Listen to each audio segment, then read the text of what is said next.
As principais informações de Curitiba e região a partir de agora. Vida News. Apresentação: Luciana Pombo. Direção-geral: Luiz Fernando Mussi. Muito boa tarde. Neste momento, 3h07. Está no ar o Vida News de hoje. Hoje é terça-feira, dia 21 de maio de 2013, Dia da Língua Nacional.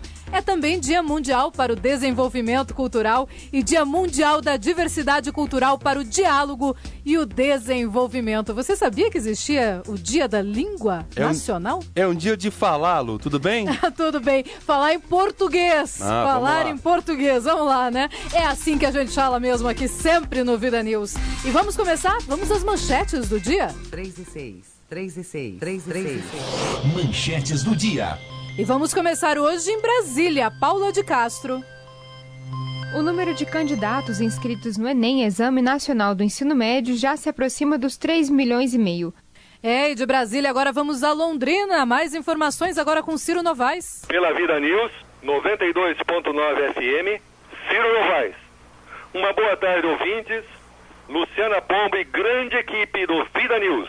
Hoje nosso tema será: os idiotas vão apoiar sempre. Me aguardem.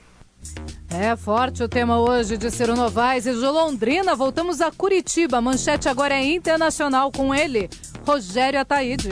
Pega, mata. Olha, eu não gosto de dar notícia assim, viu, Luciana? Mas infelizmente o mundo precisa saber disso. Pega, mata, come e filma. O cara pega, mata, come e filma. Ato de canibalismo confirma: na Síria tudo pode sempre ficar pior ainda do que já está. E agora a manchete é do esporte. Ciro Júnior. Ingressos já estão à venda para jogo decisivo desta quinta-feira, em que o Coritiba precisa golear o Nacional para garantir a sua vaga à terceira fase da Copa do Brasil. E voltamos às informações aqui da cidade, da capital, Celso Brasil. Conselho Federal da Ordem dos Advogados do Brasil, OAB, apoia a PEC 37. A PEC 37 é aquela que diz que o Ministério Público de todo o país não pode fazer investigações. Daqui a pouquinho, Celso Brasil traz todos os detalhes desta manchete. Vamos agora a Campo Largo. Quem traz as informações? Glauco Silveira. Encontro que antecedeu o Dia Nacional de Combate ao Abuso e à Exploração Sexual de Crianças e Adolescentes reuniu cerca de 1.000 adolescentes em Campo Largo. Estas e outras informações você vai acompanhar a partir de agora aqui no Vida News, que já está no ar. E hoje eu esqueci de dar boa tarde para você, Ciro Júnior. Boa tarde. Boa tarde, Lu. Não seja modesta, estava no telefone lá, por isso que eu não pude. É verdade, você estava correndo, sem dúvida nenhuma, por isso a gente não pôde conversar. Como é que foi de ontem para hoje? Tudo tranquilo, tudo muito bem? Muito legal, bem bacana. Estou gostando da repercussão que teve sexta-feira o Vida News, o programa lá no Expo Trade com os prefeitos. Está sendo muita gente comentando. Parabéns pelo programa, foi muito legal. E vai ter mais, hein? Sexta-feira, Luiz Inácio Lula da Silva, ex-presidente da República, vai estar na cidade de Curitiba. E a gente vai acompanhar de perto, né, Ciro? Estaremos lá. Bom, eu já te dei boa tarde, Léo? Já. Dei, na hora que a gente falou da língua nacional. É verdade. Vamos lá. Tempo e temperatura para você. Acompanhe como fica o tempo hoje na cidade. Vida News. Tempo e temperatura. Nesta terça-feira, as áreas de instabilidade formadas por um sistema de baixa pressão que está no oceano continuam deixando o céu nublado em todo o estado paranaense. E inclusive tem previsão de pancadas de chuva que podem ser fortes, especialmente na região de Curitiba e litoral do estado. De maneira geral, as pancadas de chuva atingem todas as regiões, porém com menor intensidade. Na região de Palotina, a previsão de tempo instável com variação de nebulosidade ao longo do dia. Inclusive tem previsão de pancadas de chuva à tarde, mínima de 17 e máxima de 26 graus nesta terça-feira. Já na região norte do estado, o sol aparece entre muitas nuvens e também tem previsão de pancadas de chuva. Calor de 29 graus em Maringá durante a tarde. Previsão do tempo, uma parceria agência Rádio Web e Somar Meteorologia. Para mais informações, acesse o nosso site tempoagora.com.br. De São Paulo, Gustavo Verardo. Vida News. Trânsito.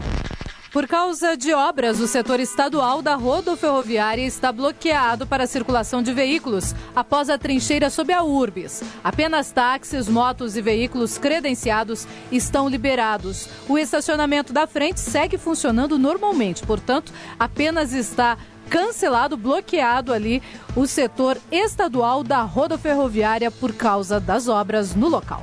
3h11. Vida News.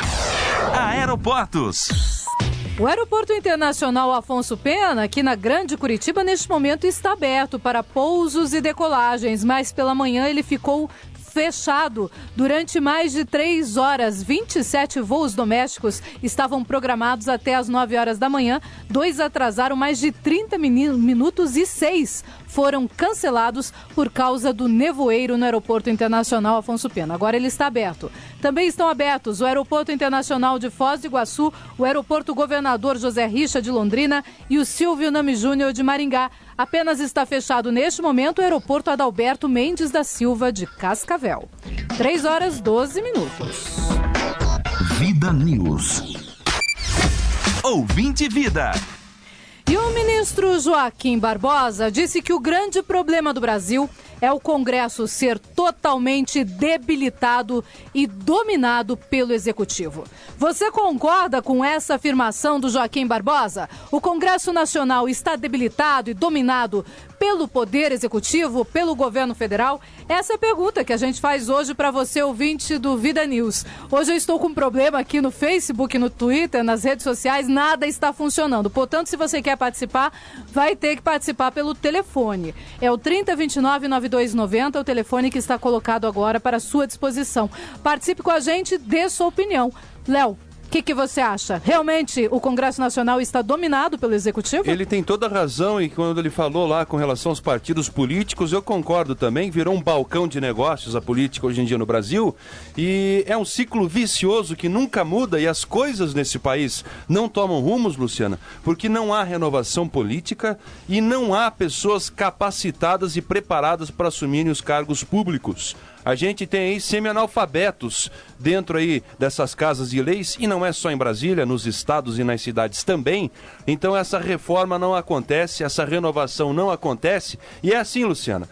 Existem lá 10 deputados, 10 senadores. Chega a Luciana Pombo esse ano que quer fazer diferença e a mudança, já chega todo mundo em cima. Ó, Luciana, o negócio é o seguinte, você vai ficar quietinha, vai parar de querer levar recurso para Pontal do Paraná, você vai ficar na tua, o estado do Paraná já tem muito recurso, faz o teu aí, pega o teu salário no fim do mês, contrata os seus funcionários fantasmas aí, fica quietinho no seu canto.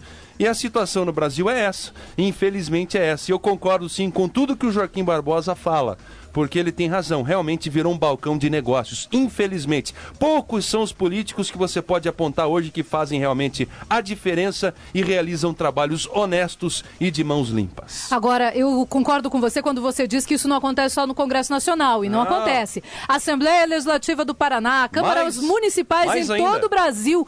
Gente, infelizmente a denúncia é sempre a mesma. Mensalões, mensalinhos e tudo mais para que tudo vá de acordo com o que o Executivo manda. Joaquim Barbosa, certíssimo, mas tem cheadeira, viu, Léo? Eu vou trazer aqui senadores e deputados reclamando dessa afirmação. E quem é o Renan Calheiros para falar algo sobre Ele mesmo coisa? vai ser um dos que vão falar. E o outro é o deputado federal André Vargas, aqui do PT do Paraná. Vamos ouvir daqui a pouco no Giro de Reportagem. Eu queria saber se o Renan Calheiros vai resolver logo aquele problema que o Fantástico apontou no domingo, de 2 ex-funcionários do Senado que se aposentaram por invalidez, Luciana Pombo, e estavam trabalhando também em órgãos públicos, sendo aposentados por invalidez. Teve um que concorreu até a prefeitura, Luciana Pombo. Então eu quero ver se o Renan Calheiros, como presidente do Senado, vai resolver isso ou vai ficar com aquela conversa fiada que ele deu na entrevista no Fantástico, que ia averiguar e que ia apurar. Vamos ver como é que vai ficar essa situação aí. É lamentável, mais um exemplo, né? É lamentável mesmo, vamos ver o que vai acontecer. Bom, você vai ouvir tudo isso aqui, você pode participar com a gente. Eu estou tentando fazer também o Facebook funcionar para você poder participar pelas redes sociais também. Neste momento, 3 horas 16 minutos, 3h16. Vida News. Crônicas. Eles estão descontrolados. Naquele evento dos 10 anos do PT em Belo Horizonte, dia 13 passado, Rui Falcão, presidente do PT, pregou o controle da imprensa e disse que não é possível aprofundar a democracia com os conceitos dos proprietários e dos acionistas dos jornais. Logo, a gente entende que esse notável pensador quer uma democracia aprofundada, mas sem os donos e a cobertura jornalística, mais ou menos como Cristina Kirchner tenta fazer na Argentina. Ontem, um outro evento do partido, ele voltou a atacar a imprensa e pregou também a reforma no judiciário. O espírito antidemocrático do lulopetismo está aflorando a cada dia. Dia após dia se ouve tosca vociferação contra a independência dos poderes, o Estado de Direito, a Constituição, e agora move-se contra um dos seus maiores obstáculos, a liberdade da imprensa. Eu não penso que essa foi mais uma falastrice do lulopetismo, como tantas outras babuzeiras ditas por aí. Na verdade, essa fala, bem como dezenas de outros movimentos articulados, fazem parte de um orquestrado projeto de venezuelização do país. Eu disse venezuelização do país.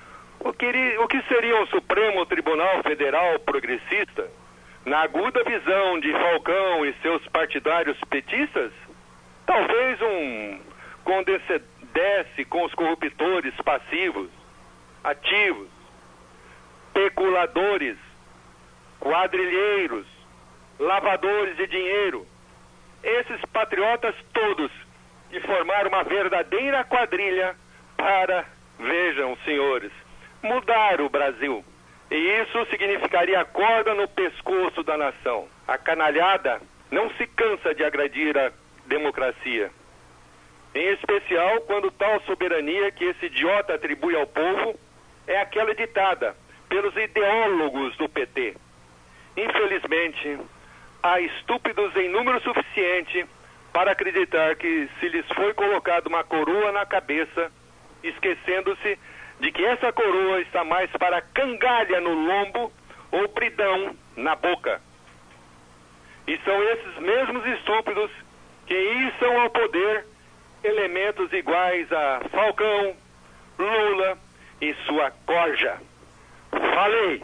Aqui, Ciro Novaes. Me aguardem! Esportes. E agora vamos suavizar um pouco, vamos falar de esportes. Hoje tem que começar pelo Coritiba, hein, Léo? Porque é o Coritiba que tem novidades aí. E vamos requentar as novidades do Coritiba. Afinal, amanhã, né? Amanhã tem jogo, amanhã já estão... tem preparação. Depois de amanhã é quinta, hoje é terça-feira ainda. Já estão à venda os ingressos, né? O torcedor do Coritiba que quiser adquirir os ingressos pode chegar ali na bilheteria do clube. O que for sócio e tiver a carteirinha já está garantido e já está tranquilizado. Esse negócio de ser sócio também sempre bate na mesma tecla, é uma polêmica muito grande, porque o ingresso é R$90. E para você ser sócio na arquibancada do Coritiba hoje custa R$63. Então, na minha opinião, R$63. Na minha opinião, é muito barato para você poder assistir todos os jogos. Com certeza, se cada jogo está 90. E pensando pelo lado de que 90 é muito caro e tal, é muito complicado, mas é muito cômodo, viu, Ciro? Você pega lá sua carteirinha de sócio. Eu, por exemplo, fui no Atletiba da final tranquilamente, sossegado, passei na catraca ali, sem problema nenhum. Estou garantido no jogo de quinta-feira. Então, realmente, ser sócio do Coritiba, na minha visão, vale muito a pena. Você está tranquilo, está sossegado. E eu descobri, Luciana, que a diretoria tem um programa lá, um facilitador para o sócio que quiser levar um convidado. Por exemplo, eu quero levar a Luciana Pombo no jogo comigo. Eu consigo levar você pela metade do preço. Olha, você sendo sócio, você pode levar um acompanhante. De repente, sua esposa, sua namorada, um amigo, alguém que você queira que assista. Aí já tranquiliza aquele lado de que o pessoal fala, mas se eu quiser levar um sobrinho vai custar R$90. Não, você já tem essa prerrogativa aí, bem legal. E geralmente o Coritiba faz umas promoções interessantes. No Dia da Mulher, por exemplo, eles liberaram a entrada para mulher. Todo sócio podia levar uma mulher também. No Dia das Mães também, né? No Dia das Mães também. Então é uma coisa bem legal. Ajuda, com certeza, a população a querer ir assistir o jogo e grande apoiar. Verdade, Léo, Luciano, aqui o marketing do Curitiba tá dando um show. Tá trabalhando bem, né? Eles estão colocando os outros dois times, o Paraná e o Atlético, no chinelo nesse quesito de marketing. E tem um plano bacana do 9,90 aí que o pessoal pode comprar ingressos para o Campeonato Brasileiro. Existe um pacote de vendas também de ingressos. Você que tem empresa, você quer comprar só os jogos do Brasileiro para você assistir, também tem um desconto especial. Não é R$90 o ingresso, existe um desconto especial para você que quer comprar. Então, eu sugiro que você, ouvinte aí que é Coxa Branca, não é sócio ainda, coritiba.com.br, você vai acessar o site do Coxa e lá vai ter todas as informações muito legais por sinal, e tem um clube de vantagens sensacional também, Lu, com descontos e enfim. Coritiba já está preparado aí, já vai se preparando, retornou na folga ontem, os jogadores vão fazendo os trabalhos, não conta com Rafinha, não conta com William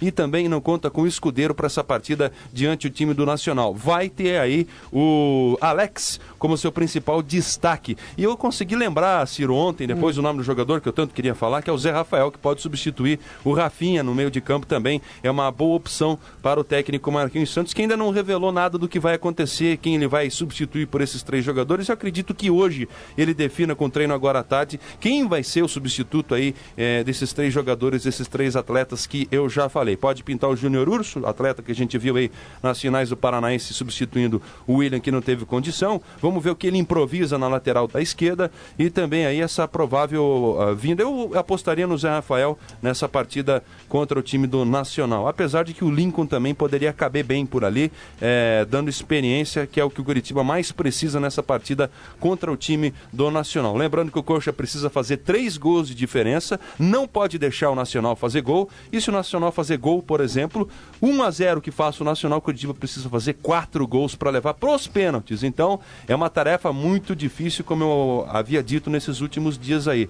Não pode deixar aí a sua defesa aberta, tem que ficar muito ligado, muito atento o time do Curitiba e também prestar bastante atenção lá na frente, lá no ataque, o time que vai contar com o David nessa partida na volta aí da Copa do Brasil. Expectativa de casa cheia, Léo? Pois é o que o clube espera, os atletas também. Mas eu vou apostar aí, Lu, cabe 34.750, se eu não me engano, dentro do Couto Pereira. Eu não vou me iludir, não vai passar de 11 mil, 11, 12 mil por aí, vai ser esse o pico, até pelo horário, né? Um horário muito ruim, muito complicado essas partidas da Copa do Brasil, 7h30 da noite, pessoal que sai às 6 da tarde do trabalho precisa passar em casa, trocar de roupa, às vezes o cara tem que ir de terno pro estádio. O cara tem que ir direto pro estádio. É complicado. Não tem jeito, não dá pra ir pra casa, tomar um banho, né? É um horário muito ruim, é um horário que tem muito trânsito na cidade também. Mas ainda é melhor que os 9h50, que estamos acostumados, principalmente na volta do jogo. O 9h50 pro povão é cruel, né? Pegar o ônibus daí não tem. Eu acho que é um horário terrível para você voltar e trabalhar no dia seguinte, né? Só é bom para Globo, né? Termina a novela, começa o futebol, mas só é bom para Globo. E isso afasta bastante torcedor de campo, com toda certeza. Enfim, Curitiba, então, realizando esses trabalhos aí finais de preparação para jogar contra o time do Nacional de Rolândia, e no final de semana já começa com o gás todo aí o Campeonato Brasileiro.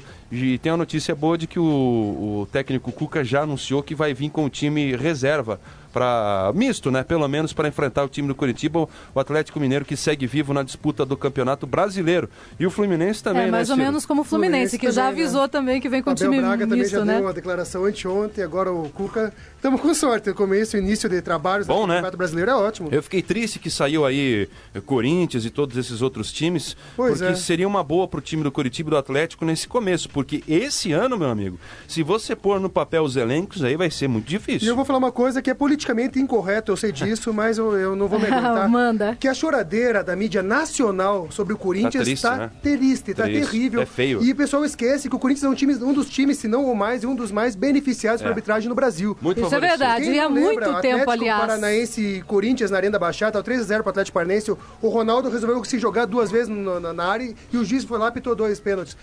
Corinthians e Brasiliense, final da Copa do Brasil, foi a maior vergonha que eu já vi um árbitro fazendo no campo de futebol, e não vi ninguém da mídia do eixo Rio-São Paulo falar alguma coisa. Agora, Ciro, vamos lembrar que isso é histórico, né? Lembra do Dualib? Dos grampos que pegaram mostrando o ex-presidente do Corinthians fazendo realmente negociação com árbitros, ou seja, essa questão do Corinthians é antiga, não é de hoje. A mídia do eixo Rio-São Paulo é muito bairrista e eles escondem muita coisa. E a gente que está vendo aqui de fora, a gente vê tudo que está acontecendo e dá triste de ver lá os canais Sport Center, o Sport TV, a ESPN Brasil, e os caras não falam nada. Libera a nojeira maneira pelo seguinte, o Palmeiras, tá vamos citar o Palmeiras aqui, que é um time grande também, é um dos maiores vencedores desse país, é um time que merece respeito.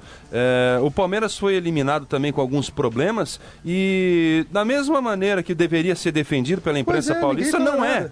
Não é defendido. Não é defendido. O time mexicano lá que venceu o Palmeiras. O Palmeiras. Tijuana. Isso, no jogo de volta, teve um pênalti escandaloso a favor do Palmeiras que o juiz não marcou. E ninguém falou nada. E é tratado de maneira esquecida, né? Não, porque o Palmeiras. Corinthians e Flamengo tem uma. O Palmeiras jogou essa partida importante contra o Tijuana e nenhuma televisão mostrou essa partida. E o Corinthians tem o horário nobre na televisão. A gente entende que tem a maior parte da torcida, é a maior audiência para a Globo, mas, gente, é complicado assim dessa maneira, né? Você pensa, se a gente virar uma Espanha da vida, que só tem Real Madrid e Barcelona disputando o campeonato, ou um é o primeiro ou é o segundo colocado e acabou-se. Não faz sentido. Mas é o que se encaminha, Lu. É o que se encaminha. O Flamengo está complicado porque tem dívidas, milhares de dívidas. Agora, o Corinthians tem uma receita fantástica, né? Fecha contratos maravilhosos. A gente não pode também chutar contra o trabalho que os caras têm lá em São Paulo, o pessoal tem em São Paulo, mas esse benefício é prejudicial ao futebol brasileiro. Na minha opinião, Ciro, todos os times da Série A tinham que ter a mesma faixa, o mesmo bolo de verba de televisão. Na minha opinião. Porque o Corinthians faz isso, faz aquilo. Na minha opinião, se você está na Série A, todo mundo deveria ter a mesma fatia. Na Série B é a mesma coisa, todo mundo a mesma fatia, porque acaba com essa desigualdade. Mas, como quem manda é a Globo, a gente tem que aceitar aí nem um terço do que o Corinthians ganha para Atlético e para Coritiba e ficar quieto e seguir a vida dessa maneira. E é triste quando chega a final de um campeonato como no domingo e a gente tem que ficar aguentando o torcedor do Corinthians, paranaenses que nasceram em Curitiba, torcendo pro Corinthians. Eu vi uma coisa absurda. Nas ruas de Pontal do Paraná, eu estava lá no domingo, carreata com bandeira do Corinthians. Tão longe, eu moro em Balsa Nova. Quando o Corinthians foi campeão paulista agora, justamente foi o melhor time, mereceu ganhar, sem sombra de dúvida. O que teve de gente soltando fogo de artifício, fazendo festa com o Corinthians aqui em Balsa Nova, que é 40 quilômetros daqui. Eu não consigo entender as pessoas que pensam dessa maneira. É muito fácil, eu torcer pro Barcelona é muito fácil. Eu seria feliz também. Mas a gente tem que pensar que o futebol paranaense não é maior do que é hoje, por culpa também dessas pessoas. Porque se tivessem acreditado no passado, a gente teria um futebol forte. A gente poderia ter um futebol medíocre como o do Acre, por exemplo. Mas a gente tem que resgatar na história as pessoas que criaram o Atlético Paranaense, o Paraná Clube, o Pinheiros, o Britânia, o Coritiba, e exaltar tudo isso, porque a grandiosidade que nós somos hoje, perto desses caras lá, desses times grandes de São Paulo, de Rio e do resto do Brasil, é a cabeça de um alfinete. Mas a gente tem aqui uma resistência muito grande e tem que dar parabéns para as pessoas que fazem o futebol do nosso estado e fizeram as nossas raízes que não podem ser esquecidas. O Glauco Silveira diz o seguinte, aqui em Balsa Nova, ele também mora em Balsa, mas do outro lado, ele diz aqui, graças a Deus, não teve foguete pro Corinthians. Ainda bem, né? Ainda bem, viu, Glauco? Sorte a tua, Tem gente que julga como intolerante essa minha postura, mas desde que eu me tornei cronista há 5 anos atrás, comecei a trabalhar com futebol, gente, é inadmissível que você que nasceu em Curitiba, no estado do Paraná, aprendeu que poesia é Poti Lazaroto, aprendeu a tomar cine de framboesa, você que aprendeu a esperar chegar o inverno para comer o pinhão, vá me torcer pro São Paulo, pro Palmeiras, pro Vasco da Gama e pro Corinthians e pro Flamengo.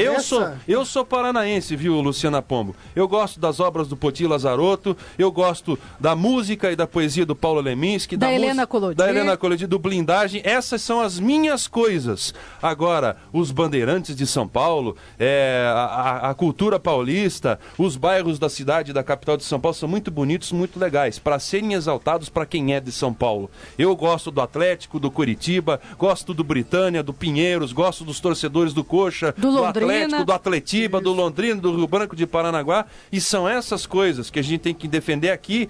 Eu sou paranaense e eu vou falar o quanto eu quiser e puder disso. Quem não gostar, quem achar que eu tô errado, ouve uma rádio de São Paulo, gosta das coisas de São Paulo e torce por time de São Paulo. Mas olha, você não está errado, né? Eu também penso da mesma forma.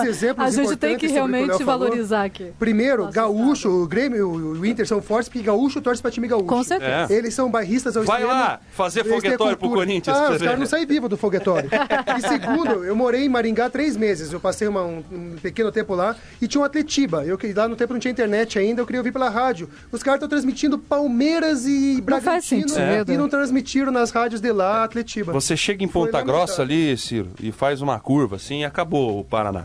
Começa lá no Rio Branco de Paranaguá, que tem uma torcida apaixonada, passa aqui pela capital nos nossos 3, chega ali em Campo Largo, dá uma volta em Ponta Grossa, para ali no Germano Krieger, na rua de trás acabou, meu amigo. É tudo Corinthians, Palmeiras e o Paraná é isso aqui. Amanhã vai ter entrega de faixas do Londrina campeão do interior contra o São Paulo. Bacana. Do Rogério Ceni. E o São Paulo vai entregar. O São Paulo vai entregar que faixa lá? Vai entregar a faixa de campeão do Londrina. Mas quero ver quem vai ter mais torcida no estádio. Se vai ser o nosso Tubarão ou se vai ser o São Paulo. É complicado isso, viu? É difícil. Ciro, alguma outra notícia? É bom esse papo, viu? Porque muita gente fala de futebol, mas da essência que é isso aqui, deixam de lado. Preferem sempre focar a notícia. Isso que nós estamos fazendo aqui agora, apesar da gente estar numa rádio evangélica, a gente acha que o esporte é uma maneira de enaltecer a vida das pessoas. É muito importante esse tipo de papo para que as crianças de hoje em dia mudem a sua maneira de ver o nosso futebol, de ter essa relação com o futebol e amar as coisas do nosso estado. E, meu amigo,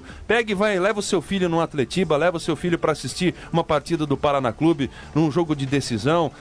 Faz esse contato verdadeiro do futebol. Não fica sentado no sofá assistindo em casa. O Glaucio Elias, ele faz aqui um comentário sobre o fato de você dizer que o Coritiba está dando descontos especiais para sócios e tal. Ele é coxa branca, mas ele diz o seguinte: bom, se estas pessoas que levarem amigos ou familiares forem de chuteira, ainda entram jogando no Coritiba, diz o Glaucio Elias. Eu acho que não está precisando de tanto jogador, não. Precisa de um técnico ali, viu? Não serve nada para ficar no banco. Foi engraçado, Glaucio Elias. Valeu.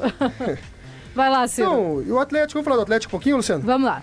Então, a Arena da Baixada, teve ontem uma notícia bombástica sobre a Arena da Baixada, que vai ser sede da Copa do Mundo aqui em Curitiba. Vão entregar para fazer a Copa das Confederações a tempo, não? Não é tão bombástica assim, mas é uma notícia triste para o torcedor atleticano. O que houve isso? Manda. A principal diferencial da Arena da Baixada era a cobertura, que seria o único estádio coberto para a Copa do Mundo. Cancelou. Praticamente, o senador Sérgio Souza, do PMDB aqui do Paraná, esteve em Curitiba ontem. Que, aliás, veio dar entrevista já aqui no nosso estúdio. Já esteve nos nossos estúdios também. Segundo ele, o Atlético já informou a FIFA da possibilidade de fechar o estádio apenas depois do Mundial. Ou seja, isso? Ficou o que aconteceu? Faltou dinheiro? O que houve? O que é o mais provável, né? Segundo ele, o que estava escrito lá, vou ler então o que estava escrito lá, claro. Que disse o seguinte: talvez não tenhamos estádio coberto 100%, que era a nossa vontade, mas a FIFA já sinalizou, daí segundo o senador, já sinalizou que se não conseguirmos isso no prazo, não tem problema nenhum, pode ficar para o segundo momento. Se ficar para o segundo momento, olha, acho que nunca mais sai do papel. Não, e tem mais, quando pediram para a prefeitura e para o governo do estado que ajudassem, etc e tal, haviam feito um planejamento de recursos. O que aconteceu? E que daí não veio o Marcelo Petralha reclamar da imprensa, que a imprensa está falando isso, que quem falou, está gravado, foi o senador Sérgio Souza. Depois não é a imprensa que está... Isso é falar, se essa imprensa que está jogando que contra está jogando contra, não. Então, segundo, ele que vai reclamar com o senador sobre isso. E segundo o senador, pelo que você acabou de dizer, foi o Atlético que mandou esse informe a Brasília. Mandou para a FIFA, mandou direto para a FIFA, que é a possibilidade do Atlético não conseguir terminar a cobertura do estádio. É uma triste... Vai ficar muito mais barato, com certeza, o projeto, mas é triste para o torcedor atleticano que isso foi promessa de campanha, inclusive. Né? E nem a parte do estádio vai ser coberta mais? A parte só da arquibancada, mas o teto retrátil, aquele que ficaria bonito. Europeus, que quando chove, aperta o botãozinho, abre e fecha. Aquele segundo... eu vou falar também que é melhor um time bom em campo do que um teto que abre e fecha, né? Um teto solar. Olha, na verdade, o atleticano está querendo os dois. É isso mesmo. É melhor os dois. Vai lá, Ciro. E ainda vamos falar do TJD, o Antônio Lopes, por causa da invasão que ele fez lá no estádio, lá no jogo contra o Curitiba, lá no Ayrton Coelho de Queiroz, pode ficar suspenso até 450 dias. Meu Deus do céu!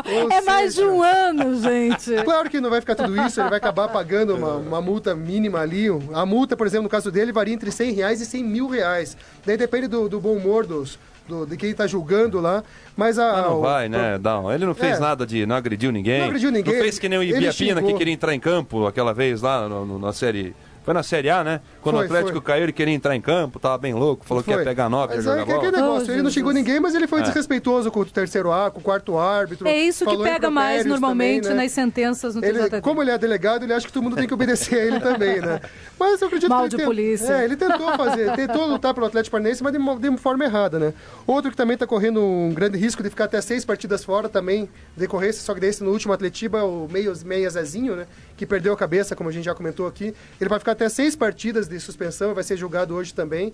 Vamos torcer para o Zezinho não ter suspensão, e se ele tiver suspensão é só para o Campeonato Paranense do ano que vem. Vai pesar para ele a mão no rosto que ele bateu no rosto do Alex, se eu não me engano. Mas a jogada que ele deu no Rafinha, na minha opinião, o Rafinha valorizou bastante. Foi falta, mas o Rafinha deu aquela decolada boa.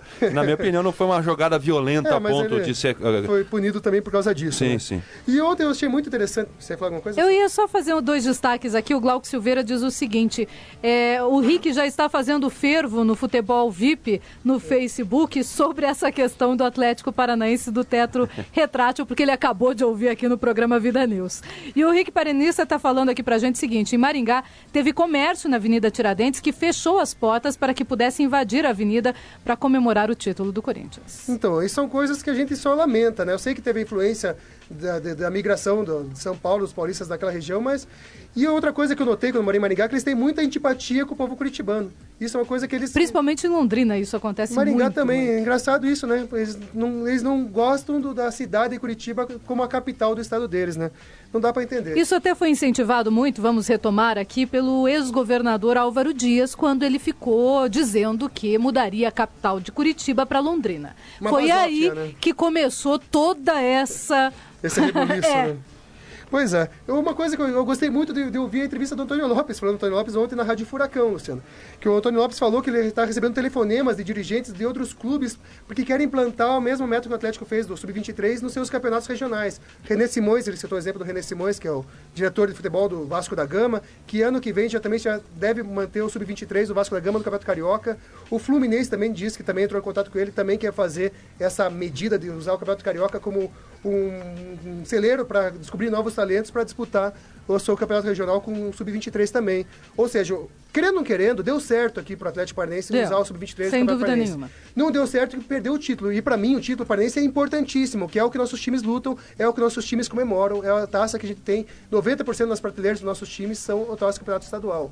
Né, Léo? Infelizmente, o Curitiba tem outra visão, que também não podemos dizer que está errada. Teve um prejuízo de R$1 milhão, mas está com o seu troféu lá. É o tetracampeão estadual, e é isso que vai ficar na história. É o título que eles conquistaram, e não se tem um superávit ou um déficit nas suas contas. Né? É isso que fica na história do clube. Eu faço votos que essa moda de Sub-23 aí pegue e que a CBF abra os olhos e faça aquilo que a gente falou. Isso, um campeonato, campeonato mais... esse campeonato paranaense realmente não tem campeonato local, regional mais curto. E aí, o Rio São Paulo de volta, o Gomes Pedrosa lá, que era bacana, de volta, enfim. A nossa Copa do Nordeste foi um sucesso já esse ano. Copa do Nordeste que já tem, né? Já voltou esse ano, voltou com sucesso, o Campinense foi campeão. Teve uma média de público espetacular. Tomara que isso aconteça, para ficar legal. Porque senão nós temos que ficar, Ciro, até o mês de junho, só assistindo peladão, né? Atlético, Arapongas, nada contra Arapongas, mas Curitiba e Cianorte, Toledo não Paraná. Acrescenta aí nada e ainda tira recursos dos nossos times maiores. Tira recursos, lesiona jogadores caros, o Rafinha, muitos jogadores bons que são lesionados por uns jogos que não valem nada. É verdade. Querendo os 2 turnos do Campeonato Paranaense não valeram nada. O que valeu foi decisão Atlético Curitiba. Bom, vamos lá. O Glauco Silveira está dizendo que pelo menos na Baixada ainda veremos Rolling Stones e não Marcelinho Paraíba e Banda. Ciro, alguma coisa do Paraná Clube? O Paraná Clube abriu ontem, o Dado Cavalcante abriu ontem o seu treino coletivo, foi um treino aberto para a imprensa, e o que deu para notar, e que fiquei muito contente de ver, Luciana, foi a alta velocidade que está imprimindo os jogadores. Pegou 3 atacantes velozes, vai jogar no 4-4-2, mas com o JJ voltando, o Carlinhos, perdão, o JJ é mais central, o Carlinhos indo e voltando para o ataque, fazendo 4-3-3, com um toque de bola, com velocidade que o Dado Cavalcante, conhecido por essa velocidade, desde o tempo do Naviraiense. Ele foi técnico do Naviraiense, depois foi técnico do Mojimirim, e esses 2 times manteram uma alta velocidade com suas bolas, deixando times muito mais fortes, como o próprio Santos, levando olé. Ou seja, se o Dado Cavalcante conseguir manter essa rotatividade, esse toque de bola aqui no Paraná Clube, Olha, muito difícil não figurar entre os 4 primeiros colocados. Ontem eu fiz no blog lá, na redemercosul.blogspot.com.br, eu coloquei os 20 clubes da Série B do Campeonato Brasileiro de Segunda Divisão e coloquei o que eu acho de cada time e o Paraná eu coloco entre os 6 candidatos sérios a subir a primeira divisão. Junto com o Paraná tá ali, que eu vou me lembrar de cabeça, o Atlético Goianiense, o Ceará. O Ceará, para mim, é um dos principais favoritos, campeão cearense. Tá um timaço. Máquina, gostei de ver, ficou bom. Eu misturei Máquina com Máquina. O Palmeiras também é um dos times que vai subir, ou seja, o Paraná Clube tem muitas chances, o Chapecoense é outro também, tem muitas chances desse ano, até não ter muitos rivais à altura de subir. Então, estou muito confiante com o Paraná Clube, Luciano. Bom, antes de terminarmos o esporte, vamos ouvir a Noeli Nobre. Ela é de Brasília e traz informações sobre os atletas que foram até Brasília pedir apoio à transparência na gestão de instituições desportivas. Transparência é o que eles pedem. Vamos ouvir a Noeli. Um grupo de atletas veio à Câmara nesta terça-feira pedir apoio à transparência na gestão de instituições esportivas, como clubes de futebol. Liderados pela ex-jogadora de vôlei Ana Moser, que é presidente da organização Atletas pela Cidadania, os esportistas querem a aprovação de uma emenda do deputado Jerônimo Gergen, do PP Gaúcho, a uma medida provisória que tramita na Câmara. Entre outras medidas, a MP estabelece um limite de 4 anos para os mandatos de presidentes e dirigentes de federações esportivas que recebam recursos públicos. Ainda segundo a emenda, a remuneração ficaria restrita aos dirigentes que atuem efetivamente na gestão executiva dessas instituições. Segundo Ana Moser, a proposta moderniza a gestão esportiva no Brasil e pode garantir a crianças de diferentes regiões a possibilidade de se inserir em alguma atividade esportiva. O presidente em exercício da Câmara, deputado André Vargas, do PP do Paraná, considerou a causa justa e se disse preocupado com a necessidade de estruturação do esporte no Brasil de tal forma que a Copa de 2014 e a Olimpíada de 2016 deixem um legado para a população. Já o deputado Jerônimo Gergen se comprometeu a pedir apoio a parlamentares e a integrantes do governo. A medida provisória em questão, a 612, que pode ser alterada, deve ser votada somente em agosto. De Brasília, Noeli Nobre. Vida News. Entrevista.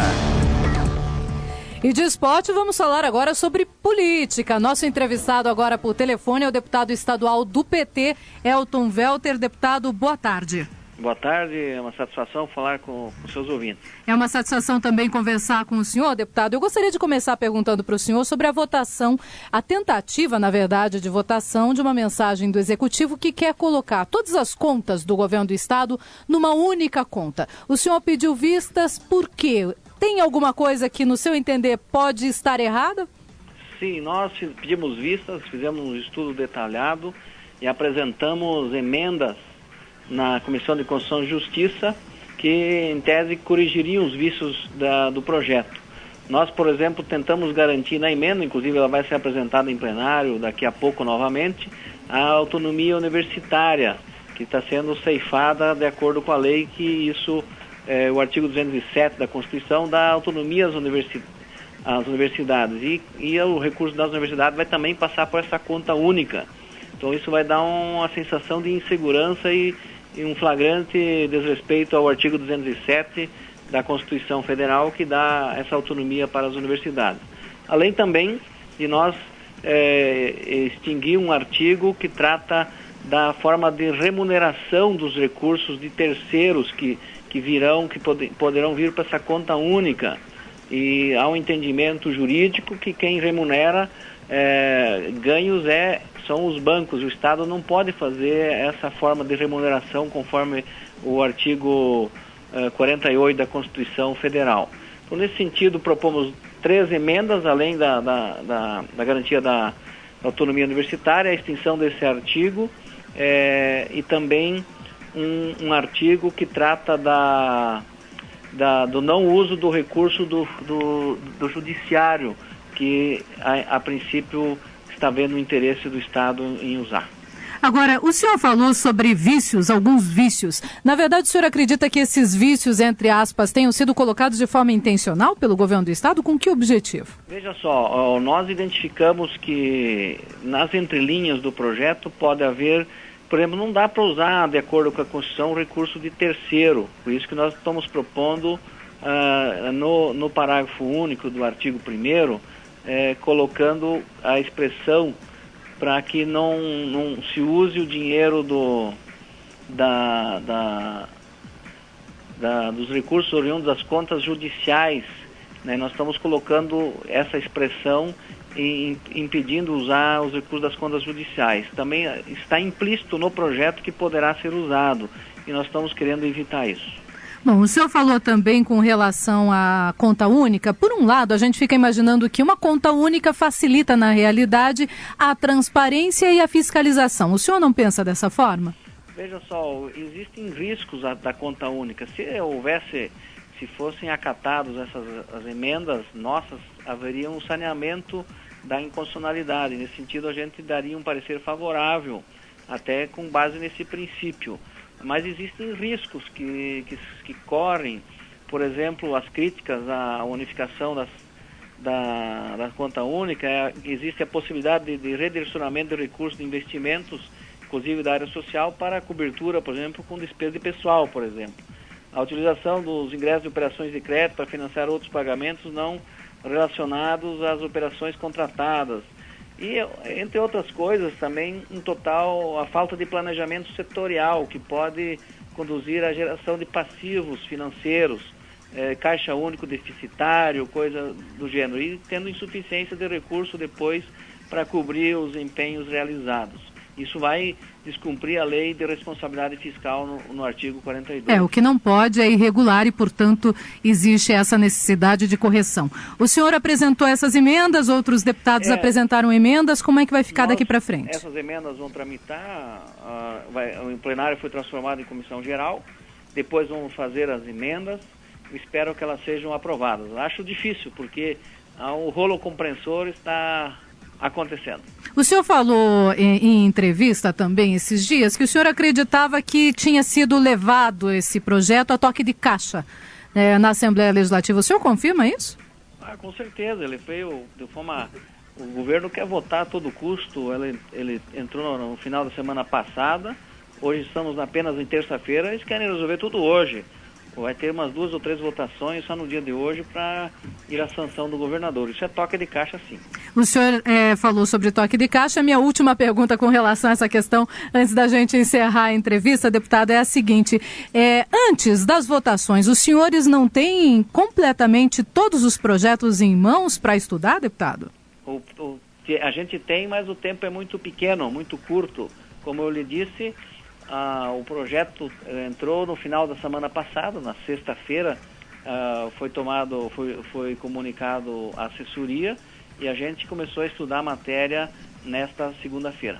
Muito cedo. Segunda-feira começou a estudar para terça já ter que votar tudo em comissão geral, sem dúvida nenhuma. Muito obrigada pela entrevista e participação, deputado. Uma boa tarde para o senhor. Só não esqueça de nos avisar depois como é que foi a votação. Obrigado, uma boa tarde. Boa tarde, um grande abraço. Nós conversamos com o deputado estadual do PT, Elton Welter, falando sobre esse projeto, então, que entra agora na votação da Comissão Geral da Assembleia Legislativa. Foi transformado o plenário em Comissão Geral para votar tudo de uma vez. Ou seja, não volta a matéria depois, não se vota em primeira, em segunda, em terceira discussão. Vota-se tudo de uma vez para se resolver a situação de uma vez por todas. 3h49, antes do intervalo, apenas registrando aqui, o Rick Paranista falou o seguinte: ainda bem que vocês me avisaram com antecedência que o Luiz Inácio Lula da Silva vai vir para Curitiba. Assim dá tempo da gente fugir para as colinas, ou melhor, lá para o Pico do Marumbi, diz o Rick Paranista. Vamos ao intervalo, já voltamos. Ciro quer falar alguma coisa, Ciro? Não, só quero agradecer a enorme audiência que o Vida News está tendo,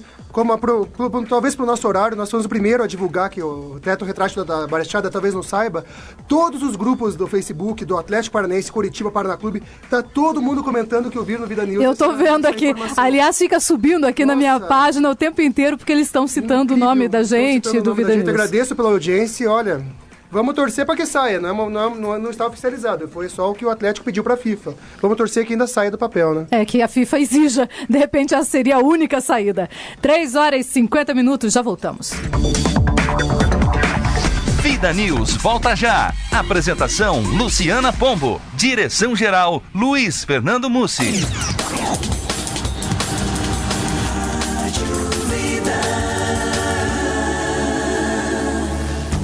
parceiro a seguir apoia culturalmente a programação da Vida FM Sat. Fundação Exclusiva Educativa 92.9. Giro de reportagem. E vamos começar com o giro de reportagem com as informações aqui de Curitiba. Amanda Laines traz os detalhes de um novo boletim divulgado sobre a dengue no Paraná. Amanda. A Secretaria Estadual da Saúde divulgou nesta segunda-feira os dados atualizados da dengue no Paraná. De acordo com o novo boletim, apenas 6 municípios apresentam incidência epidêmica no estado. São eles Santa Inês, Santo Antônio do Caiuá, Tamboara, Douradina, Icaraíma e Francisco Alves.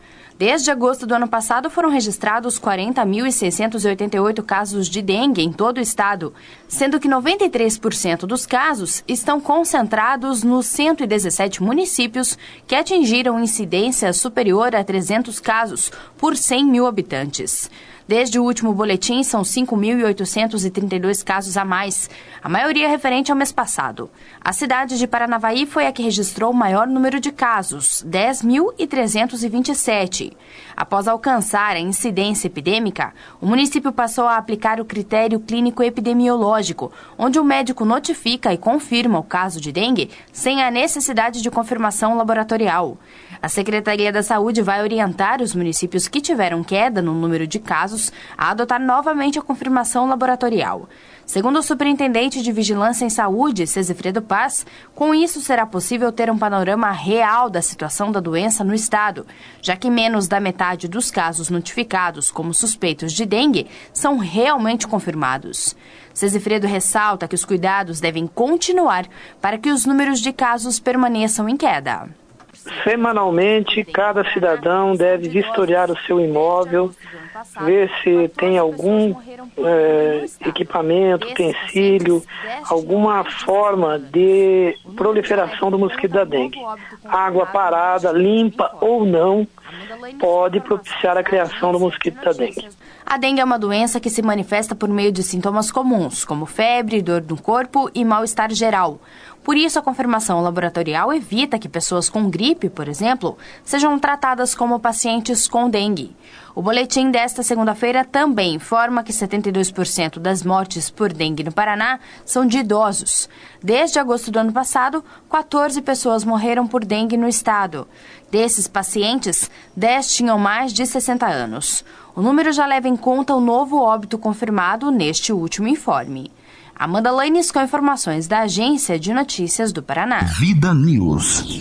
E hoje eu estou perguntando para você, ouvinte do Vida News, o que você pensa sobre este assunto? O ministro Joaquim Barbosa, ele que é do STF, disse que o problema do Brasil é o Congresso ser totalmente debilitado e dominado pelo Executivo. Você concorda? É a pergunta que eu te fiz hoje. Eu vou falar aqui algumas participações, tem várias agora chegando no Facebook, que já está funcionando normalmente. Você pode participar no Facebook ou no Twitter.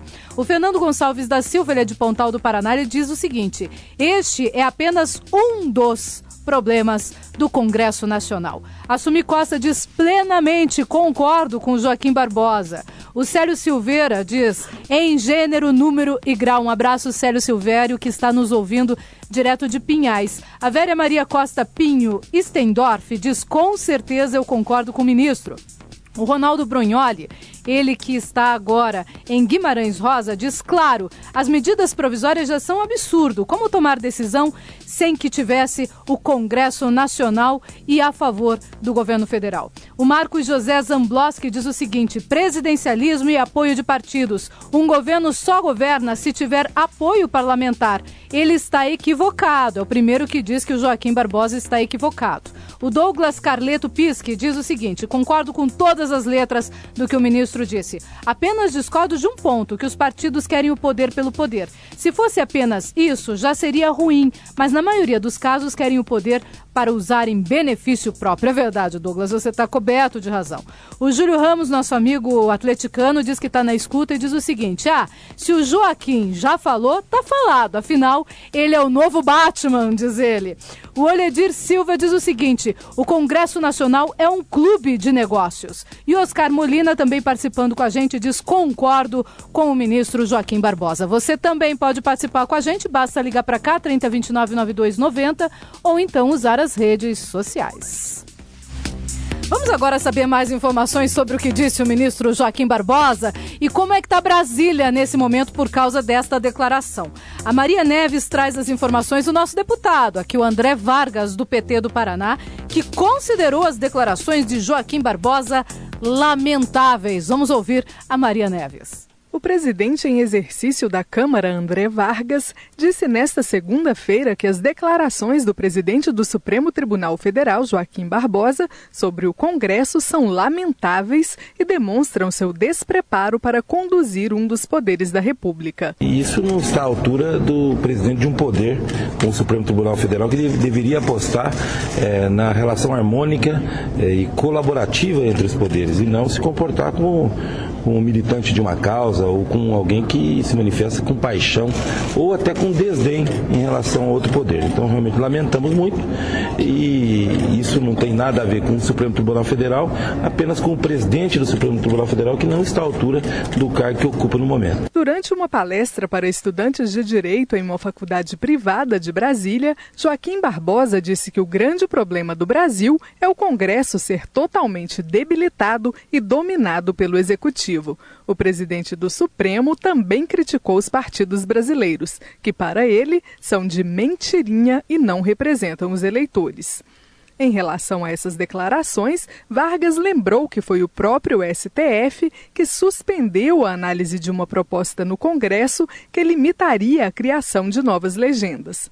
A decisão foi tomada pelo ministro Gilmar Mendes após a Comissão de Constituição e Justiça da Câmara aprovar uma medida que limitaria os poderes do Supremo.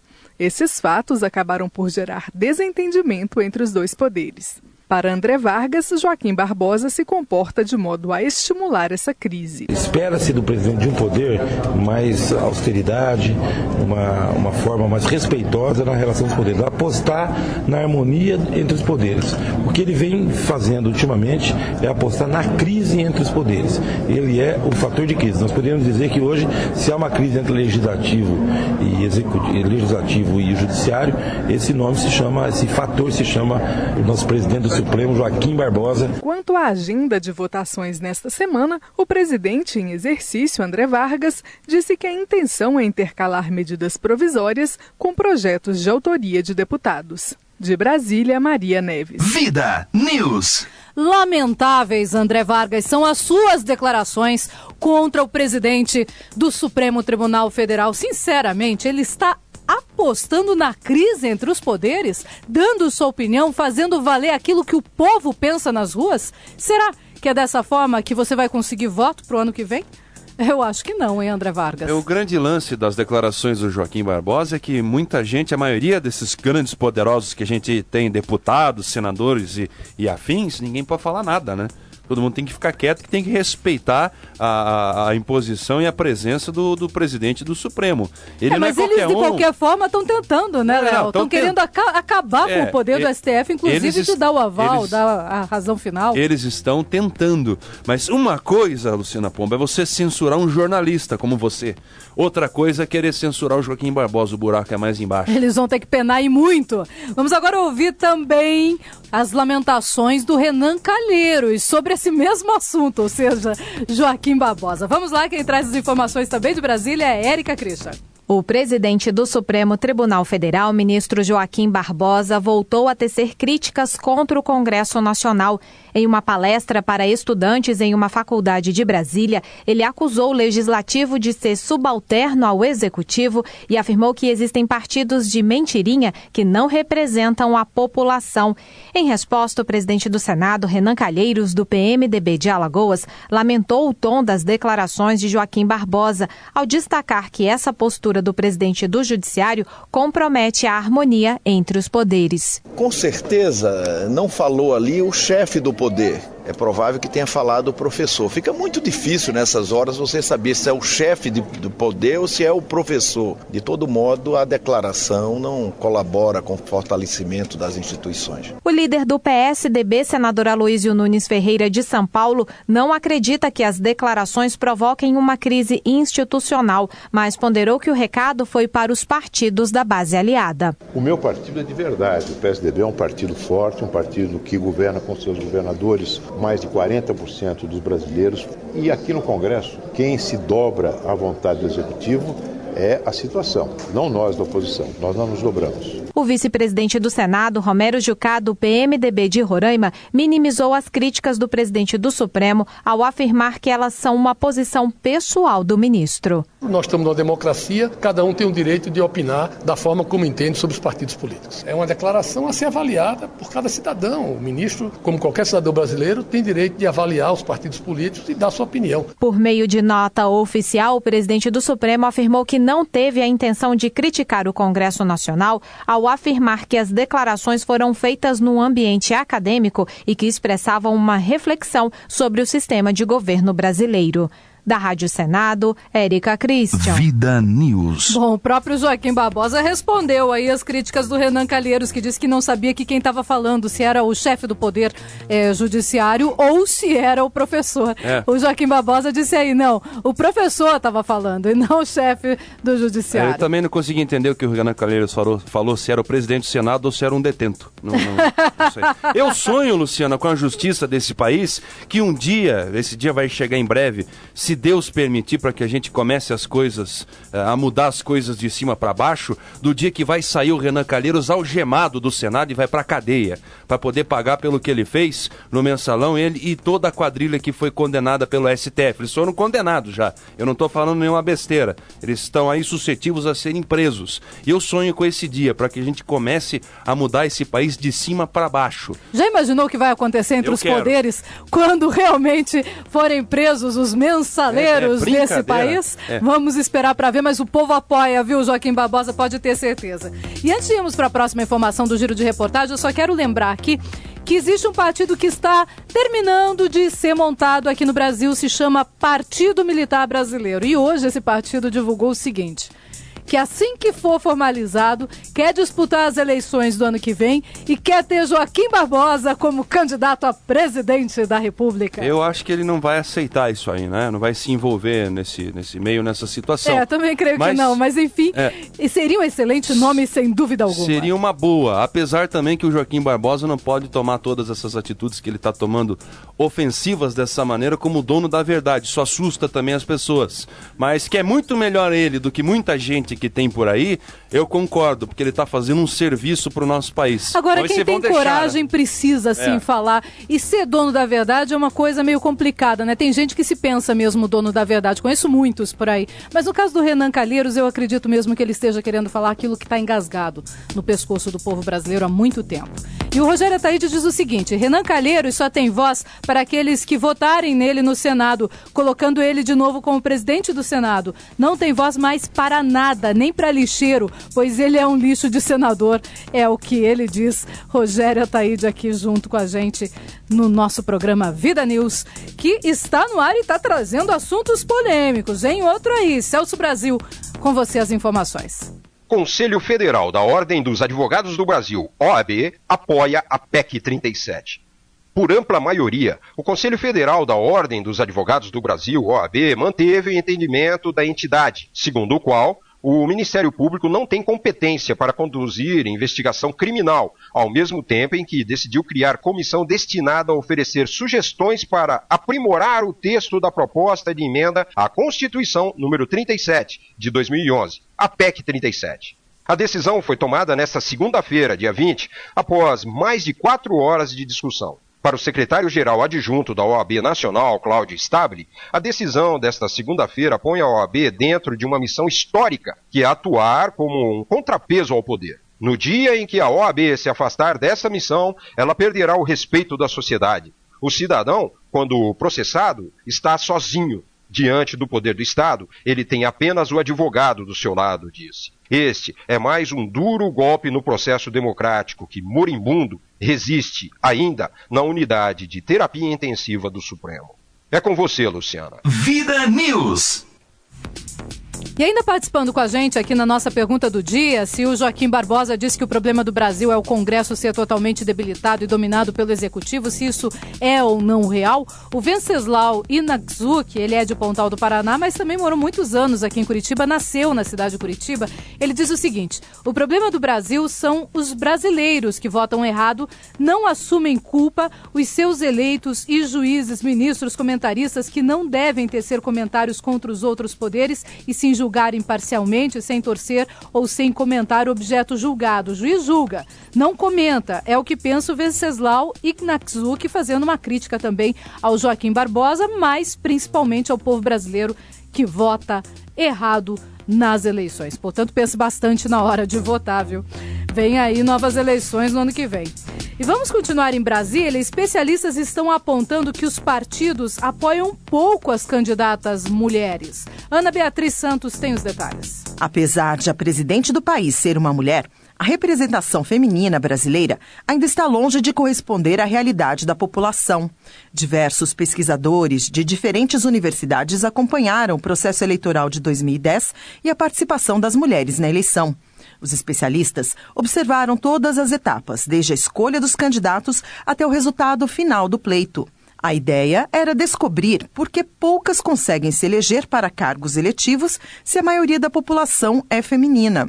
Para a senadora Lídice da Mata, do PSB da Bahia, o estudo é essencial para que a sociedade e os partidos políticos se preparem para a próxima eleição geral. Portanto, nos permite a análise desse tema na construção de 2014. Nós temos tempo para analisar esses resultados e ver de que forma o Congresso, o Senado, pode ajudar a fazer com que o crescimento da participação das mulheres em nosso país seja cada vez mais intenso e contínuo. A pesquisadora Clara Araújo, da Universidade Estadual do Rio de Janeiro, responsável por um dos eixos do estudo, destacou que o eleitor não discrimina a candidata, mas que as mulheres ainda sofrem com preconceito dentro dos partidos na hora das indicações e na captação de recursos financeiros para a campanha. É a maior parte das mulheres, as chances delas se elegerem, quando a gente associa com dinheiro, é impressionante como a chance está associada com dinheiro e como, no caso da maioria das candidaturas, as mulheres não têm essa chance. A publicação Mulheres nas Eleições 2010 foi lançada em março deste ano e já está disponível em versão eletrônica no site cienciapolitica.org.br. Da Rádio Senado, Ana Beatriz Santos. Vida News. E encerrando o giro de Brasília, agora as informações são de Paula de Castro. É que o Enem já tem 3 milhões de inscritos. É com você, Paula. O número de candidatos inscritos no Enem, Exame Nacional do Ensino Médio, já se aproxima dos 3 milhões e meio. Os estudantes têm até o dia 27 deste mês para acessar a página do Enem na internet e realizar a inscrição. De acordo com o Ministério da Educação, São Paulo e Minas Gerais lideram o número de candidatos por estado. Depois vem o Rio de Janeiro e Bahia. A taxa de inscrição no exame é de R$ 35,00 e deve ser paga até o dia 29. Estão isentos do pagamento da taxa os estudantes concluintes do ensino médio em 2013, matriculados em escola da rede pública. Também não precisa pagar a taxa o participante com renda familiar per capita igual ou inferior a um salário mínimo e meio. As provas serão aplicadas nos dias 26 e 27 de outubro. O Enem avalia o desempenho escolar do estudante e é aplicado em todos os estados e no Distrito Federal. O resultado no exame permite que o candidato participe do SISU, o Sistema de Seleção Unificada, que oferece vagas em instituições públicas de ensino superior. De Brasília, Paula de Castro. Vida News. E de Brasília voltamos aqui à região de Curitiba, Campo Largo. Quem traz detalhes e informações é Glauco Silveira. Boa tarde, ouvintes do Vida News. Boa tarde, Luciana. Boa tarde a toda a equipe. Nos últimos dias 15, 16 e 17 de maio, cerca de 1.000 adolescentes assistiram a um monólogo e a um vídeo técnico sobre abuso e exploração sexual infanto-juvenil, promovido pelo Centro de Referência Especializado de Assistência Social, o CREAS. O evento aconteceu na Casa da Cultura e recebeu alunos do 3º ano do ensino médio, provenientes de 20 escolas estaduais de Campo Largo. As últimas palestras foram abertas à população. A secretária de Assistência Social, Noeli Parchin, explicou que no ano passado o evento foi feito para equipes pedagógicas, mas nesse ano resolveram fazer diretamente para os alunos. Desta forma, o assunto foi tratado abertamente com o objetivo de incentivar as denúncias. Para o pedagogo do CREAS e coordenador do evento, Edson Rodrigo da Costa, o objetivo das palestras foi tanto sensibilizar como informar. Para ele, a resposta dos adolescentes foi positiva. Um dos casos de violência sexual relatado no vídeo foi de uma adolescente que, com a ajuda de um amigo, filmou o abuso sexual que sofria e utilizou como prova para denunciar o padrasto. Para quem está sofrendo a violência, assistir a um vídeo assim é ver um relato de sua própria vida. Porém, não é fácil para uma pessoa conseguir denunciar, mas a cena do vídeo tinha um propósito: encorajar não só a denúncia, mas incentivar a vítima a se abrir com alguém. No vídeo, foi um colega que ajudou a menina a denunciar, explica Edson. Para o secretário municipal de Segurança Pública, Juscelino Baia, é fundamental que as pessoas percam o medo e conheçam as formas de denúncia. É importante que a população saiba que existe como denunciar de forma segura, e quanto mais pessoas procuram o poder público, temos informações precisas para estabelecer projetos e ajudar a diminuir esse tipo de violência, ressalta o secretário que participou do evento na sexta-feira. No monólogo apresentado durante o evento, uma atriz representou diversas situações de abuso e relatou casos de crianças e adolescentes que sofreram violência sexual. O vídeo também descreveu histórias chocantes, em especial a de Aricele Cabreira Sanches Crespo, que foi estuprada e morta com apenas 8 anos de idade. Esse crime aconteceu no dia 18 de maio de 1973 e os acusados ficaram impunes. Em homenagem à menina Araceli, a data foi instituída como o Dia Nacional de Combate ao Abuso e Exploração Sexual de Crianças e Adolescentes no ano 2000. Vida News, a informação que chega na cidade de Campo Largo com Glauco Silveira. Vida News. É uma iniciativa com certeza diferente, muitos podem condenar, mas os adolescentes precisam sim ser informados, até para que tenham, como ele disse, coragem para denunciar, para fazer denúncias de casos graves como esse relatado em Campo Largo. E por falar em casos graves de pedofilia e tudo mais, o presidente do PV, Partido Verde de Londrina, foi preso acusado de abuso sexual. O advogado Marcos Colli trabalhava na Câmara Municipal em um cargo comissionado da mesa executiva e foi exonerado. A prisão foi feita em uma operação do GAECO, que é o Grupo de Atuação Especial e Combate ao Crime Organizado do Ministério Público. Ele está detido na Penitenciária Estadual de Londrina em uma cela separada por ter ensino superior. A Câmara divulgou uma nota onde afirma que é importante esclarecer que a prisão dele não teve nenhuma relação com o trabalho desenvolvido pelo Parlamento. Marcos Colli foi candidato a vereador e é suplente hoje. Ele concorreu pelo PV na coligação PV-PTN-PCdoB e teve 875 votos. Em 2010, ele foi candidato a deputado federal. Portanto, essa triste notícia de um caso de abuso sexual contra adolescente, mas a boa notícia também aí no meio disso, ou seja, ele foi preso. Enfim. Eu fico tentando imaginar, Luciano, o que um cara que tem aí cargo público, carreira... Eu até assisti essa matéria hoje na hora do almoço com meu avô, que tem 80 anos e está apavorado com as coisas que ele vê nesse mundo, porque ele veio de outro mundo, há 80, 70, 65 anos atrás. Você andava na rua, o pai amava o filho amava o pai, não tinha droga nenhuma, não tinha HIV, não tinha nenhum tipo de agressão física contra as pessoas. Era um mundo completamente diferente do de hoje. E eu penso, né, falei com ele, vô, o que o cara tem na cabeça, né? Tem aí um cargo bom, um cargo público, pode almejar coisa maior, pode vir aí a ocupar uma cadeira aqui na Assembleia Legislativa, o cara pode ser governador um dia, o cara pode ter um monte de possibilidades, um secretariado, enfim, e cai nessas bobagens, nessas bobeiras. Eu realmente não consigo entender a cabeça do ser humano, Bom, é triste. É com certeza desvio, não é possível, né? Um desvio de conduta seríssimo. Um cara desse tem que realmente ficar preso, sem nenhuma condição de ser solto. É um problema mental, Luciana, que também não pode ser descartada a safadeza e a malandragem. É lógico, é safadeza, por isso que tem que ficar preso. Esse negócio de que tem que ir para tratamento lá no Conselho Médico, no Complexo Médico Penal, tá errado. Ele precisa mesmo pagar pelo que fez. O tratamento para pedófilo, na minha opinião, é borracha. Não tem outro tratamento. Por favor, não é possível, né? Isso é tratamento. Vamos lá. E eu vou aqui ler mais duas participações da pergunta de hoje. Eu perguntei se o ministro Joaquim Barbosa estava certo quando disse que o problema do Brasil é o Congresso ser totalmente debilitado e dominado pelo Executivo. O José Antônio Dodorico, ele que é conhecido como Toninho, lá no litoral do Paraná, tem um restaurante lá, ele diz o seguinte: que pena que alguns brasileiros empoleirados em cargos públicos se ofendam em ouvirem as verdades, é o que diz o Toninho. E o Fernando Cunha diz, claro que sim, eu concordo, ele está corretíssimo, só não está correto em acreditar estar acima de qualquer suspeita. Não, Fernando, ninguém está acima de qualquer suspeita, você está corretíssimo sim. E vamos agora a informações internacionais. Temos duas informações internacionais aí engatilhadas. A primeira com Rogério Ataíde. Boa tarde, Luciana Pombo. Boa tarde. Boa tarde, Luiz Fernando Mussi. Boa tarde, toda a equipe do programa Vida News. O teatro de horrores, que se torna cada dia mais hediondo na Síria, é produto da mentalidade de guerra tribal. Olha que ponto que chega o homem, Luciana Pombo.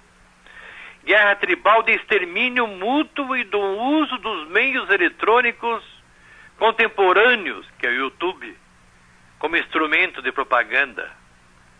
Nessa guerra do YouTube, contingentes do regime e combatentes sublevados não apenas filmam as próprias atrocidades, como esperam que sua divulgação inspire terror ao inimigo. Até por esses padrões, o vídeo em que Abu Sakar, nome de guerra de um ex-camelô transformado em monstro, arranca o coração e o fígado de um soldado morto e tira um naco com a boca, prometendo que vai aplicar o mesmo princípio a outros seguidores do tirano Bashar Assad. Falando à revista Time, Luciana, o Hannibal Lecter confirmou que é ele mesmo que está no vídeo. Aliás, tem até mais um vídeo em que usa uma motosserra para picar em pedaços. Eu fico triste da notícia assim. Picar em pedaços grandes e pequenos outro Shabiha, a designação dada aos integrantes das milícias governistas formadas por alauítas e minoria religiosa a qual pertence Assad. O tipo de gente para a qual comer o fígado do inimigo não é absolutamente uma força de expressão. Seriam os canibais do poder. Brasil, quem não age não é. Rogério Ataíde para o programa Vida News. Vida News. E aqui nos bastidores o Léo estava comentando, deveriam mandar os pedófilos para lá. Não é uma boa? Manda para lá. Muita gente ia achar realmente mais proveitoso. O Celso Brasil diz o seguinte ainda sobre os pedófilos: o tratamento para pedófilo e estuprador é um só, cortar o mal pela raiz, se é que eu me faço entender. E ele continua: castração é um processo econômico e eficaz. Você tem toda a razão, Celso Brasil, a gente até estava comentando esses dias sobre isso aqui.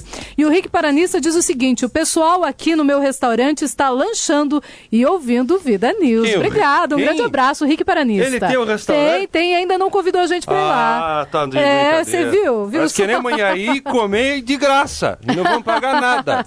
Um abraço, Rick, para você e para todos que estão nos ouvindo aí no teu restaurante. Mas daí no dia seguinte a gente vem e faz propaganda.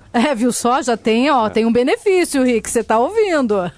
E vamos ainda mais informações internacionais, nada boas. 3 brasileiras morrem e 6 estão feridos por causa de uma queda de balão. As informações são de Denise de Roque.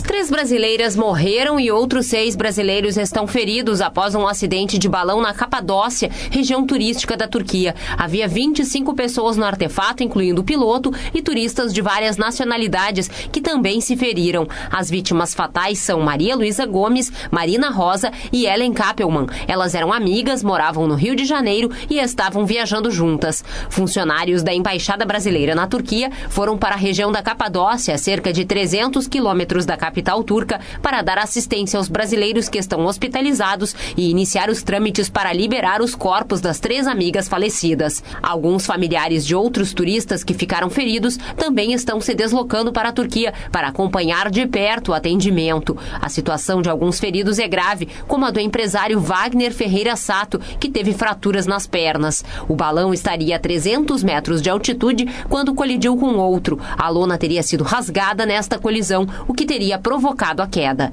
Agência Rádio Web de Porto Alegre, Denise de Roque. Vida News.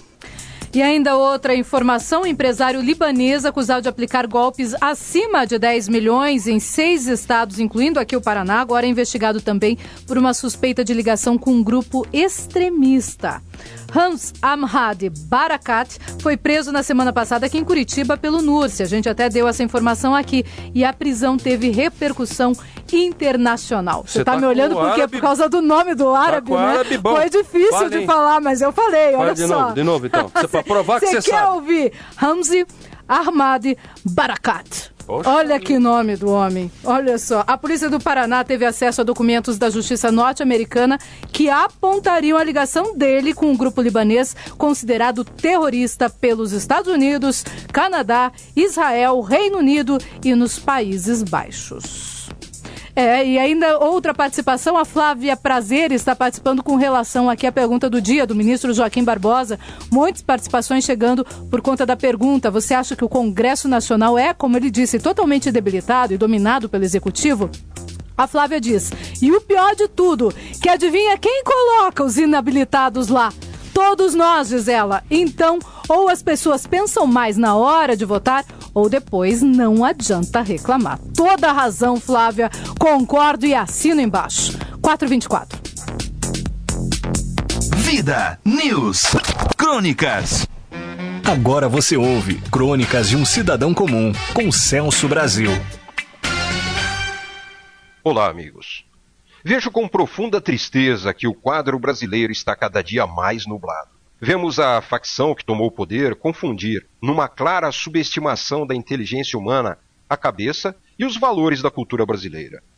Não conseguimos enxergar uma imagem limpa do Brasil atual, que está totalmente desfigurada, e tranquilamente eles, os novos bilionários do planeta, brincam com os gays, os héteros, os cristãos, os ateus, os brancos, os negros, os miseráveis, como se nenhum deles tivesse capacidade de raciocínio, tornando todos num só rebanho manipulado, ditando comportamentos bizarros, imorais, contraditórios, como que robôs teleguiados, inaceitáveis em qualquer outra cultura mundial. Os gays, pela primeira vez, se veem representados. Isso os embriagou, porém, não perceberam que aquele ou aqueles que dizem representá-los, na verdade, trata a coisa como se tivesse o poder supremo de decisão e em suas viagens ilusórias impõe um totalitarismo de opinião, ações e determinações que acabam por se tornarem lei dentro de uma pocilga que tudo aprova por troca das lavagens que envolvem verbas públicas. Os cristãos enfrentam a determinação da cartilha demoníaca que, em nome de um Estado laico, matam o Cristo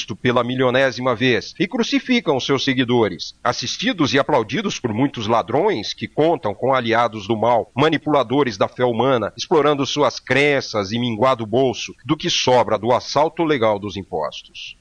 Enquanto isso, trabalham a mente dos cristãos e ateus, fazendo-os agir de forma estranha ao que claramente deveriam. A fobia também é conseguida aqui e passam a rotular os ateus e os cristãos com valores inexistentes. Se for cristão ou professa qualquer outra fé divina, torna-se fundamentalista. Por outro lado, numa atitude de defesa e vítima de pregações errôneas, se é ateu, passa a ser rotulado de imoral, como se a fé ou a falta dela determinasse a moral de cada ser. Com isso, vemos mais uma guerra de opiniões que poderiam ser facilmente discutidas ou, acima de tudo, conviverem pacificamente na promoção do respeito de liberdade de pensamento. Assim como os cristãos, os héteros são impedidos de viverem em paz com os gays, através da manipulação de seus instintos e comportamentos. Desenvolvem, tanto nos gays como nos héteros, uma ideia de culpa e perseguição muito maior que poderia realmente acontecer na realidade. Tiram-lhes a oportunidade de um entendimento cultural pacífico, como ocorre no cumprimento das leis da mãe natureza e é copiado instintivamente pela natureza humana.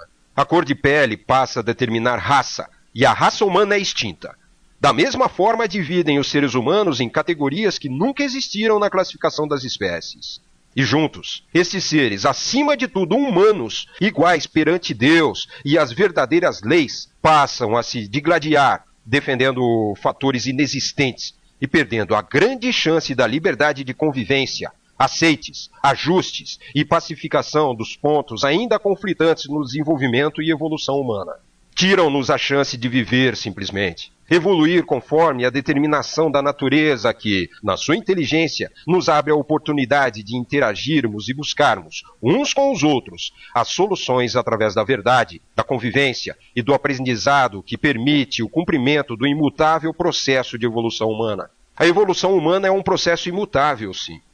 Hoje temos nos poderes, e sobretudo no Brasil, uma facção que vem contrariar o incontrariável, se é que existe esse termo.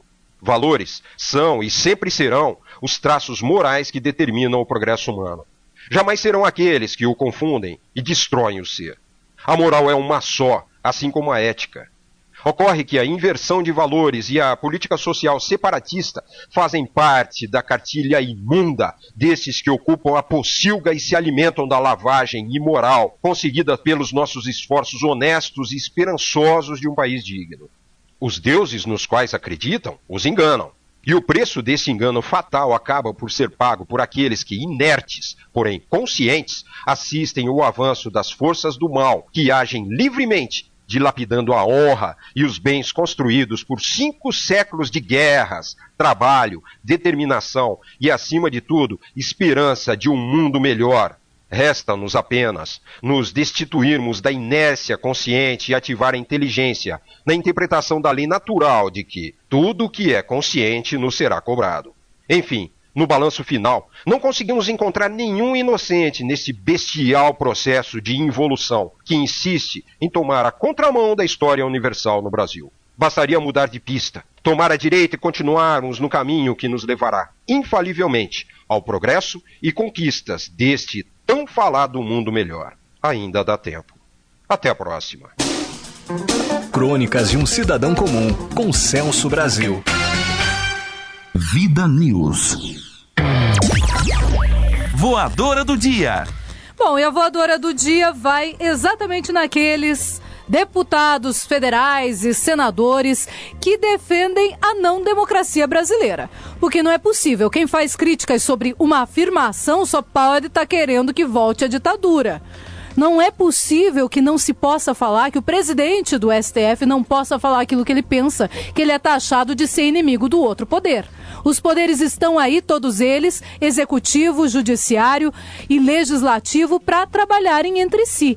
Agora, não é para ser escravo um do outro, não, é para ser independente. E é com essa independência que hoje ele recebe o meu aplauso e que os senadores e os deputados que fizeram críticas duras vão receber a voadora. Voadora em vocês. Agora eu tenho que fazer aqui também a exceção ao Romero Jucá, que foi extremamente elegante quando perguntado para jornalista o que ele pensava, e ele disse: o Joaquim Barbosa está certo, é democrático falar o que pensa. Então ele falou. Agora, se é verdade ou não, é o povo quem vai ter que julgar. Parabéns, Romero Jucá. Voadora nos que são contra a democracia. Vida News. Crônicas. Por que a gente insiste em falar em amar Deus, compreensão, tolerância? Porque nós não fazemos nada disso. Alguns fazem, outros não, mas a maioria não faz. Mas estamos aprendendo a fazer. E vai chegar uma época que vai ser um costume a gente fazer até o bem, né? Porque hoje o costume é fazer o mal, mas não é tanto assim também. Não podemos julgar uma coisa errada por uma coisa também maléfica, como se fosse o fim do mundo. Não, as pessoas lá no fundo são boas. Procure olhar nas pessoas, procure ver o lado bom das pessoas, não só o ruim. Ele é ruim, ele não presta, ele não vale nada. Não julgue as pessoas assim. Julgue as pessoas, olhe as pessoas com uma luz azul, uma luz branca, e peça a Deus que ilumine vocês, ilumine nós, porque nós precisamos de luz. Sempre que buscar a Deus com amor no coração, iremos encontrá-lo com certeza. Sempre que nossas intenções forem puras, Ele a nós virá. Pequenas dificuldades não nos devem jamais impedir de amar fraternalmente, sem peias, sem esperar algo em troca, apenas amar. pois este é o único caminho para a felicidade. Só quem ama pode almejar a alegria serena que a paz provê. Só quem ama pode saber como é belo um amanhecer. Só quem ama pode em toda a sua plenitude usufruir a magnitude de um céu estrelado. Só quem ama consegue sentir em toda a sua riqueza o doce perfume das flores de seu jardim que brotam na primavera da terra. Só quem ama conseguirá em toda a sua essência realizar-se como pessoa, como ser humano que vive e sofre, que ri e que chora, mas que sempre tem no Pai o seu parâmetro básico de tudo o que é positivo. Mais vale amarmos o nosso próximo e concomitantemente sofrermos, que deixarmos de nos envolver, deixarmos de sentir, buscarmos o isolamento, o alheamento dos problemas de outrem apenas para não sofrermos. É preciso lembrar que é através do sofrimento que cunhamos nossas melhores e maiores conquistas interiores.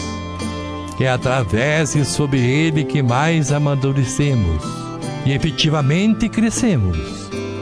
Vamos assim nos doar mais, vamos conscientemente abrir nossos corações aos que de nós precisam, procurando detectar e, se possível, atender, por pouco que seja, as suas, às vezes, muitas carências que poderá admirar, sensibilizar-se até o riso de seu próprio filho. Se não lhe cala na alma o choro convulso, famélico do filho do seu próximo, a dor nos faz meditar. A dor nos faz meditar. Vamos assim tirar o máximo partido de nossos momentos de sofrimento, procurando extrair o que de positivo encerra cada lição de vida que nos anteposta. É desta forma que conseguiremos estabelecer uma vivência produtiva, útil, econômica, que justifique plenamente o fato de aqui estarmos novamente tentando superar nossas imperfeições e nossas próprias falhas. Boa tarde, Luciana Pombo. Boa tarde, Luiz Fernando Mussi, toda a equipe do programa Vida News. Falar nisso, vou passar em Londrina, hein? Vou lá para Maringá, vou passar em Londrina e vou pegar aqui com o Ciro um endereço e vou conversar pessoalmente com meu amigo Ciro Novaes, na cidade onde morei, Londrina, na época do senhor José Richa, pai do Beto Richa. Boa tarde, Curicuri, Curitiba. Boa tarde, meu querido Paraná. Boa tarde, Brasil.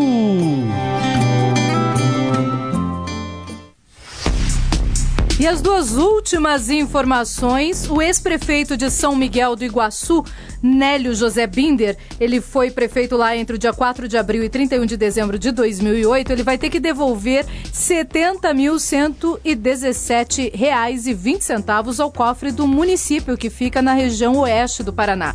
A decisão foi proferida pelo Pleno do Tribunal de Contas do Estado do Paraná. Segundo a denúncia encaminhada ao Tribunal de Contas por um cidadão ali de São Miguel do Iguaçu, o então prefeito pagou esse valor a uma empresa como indenização. A administração municipal decidiu abandonar a construção de um teatro municipal menos de uma semana depois do início da obra.